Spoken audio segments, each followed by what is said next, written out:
এই টাঙ্গাইলের জনগণ, আপনার কি মনে আছে যে টাঙ্গাইল এক সময় তেল কোম্পানির থেকে জায়গায় জায়গায় পরীক্ষা নিরীক্ষা চালাইছিল? কি কারণে?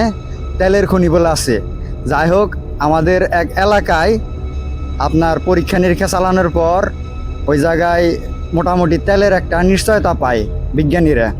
যাই হোক, এই যে সেই জায়গাটা, ঠিক আছে, এই দেখেন, এই যে সেই জায়গাটা, এই জায়গার মধ্যে বিজ্ঞানীরা 500 মিটার দূরবন্ধ খুদে, কিন্তু তারপরেও সম্ভাব্য তেলের কোনো অস্তিত্ব পায় না। আর এদিকে যারা দায়িত্বে আসছিল এরা খালি খুঁজতে আছে। একদিন একটা আওয়াজ আসে, ঠিক আছে, মাটির গভীর থেকে। যাই হোক, আওয়াজটা আমি ভিডিওর শেষে দিয়ে দিতেছি, শুনেন। অকটেন পেট্রোল ডিজেল কোনটাই নাই। অকটেন পেট্রোল ডিজেল কোনটাই নাই। অকটেন পেট্রোল ডিজেল কোনটাই নাই।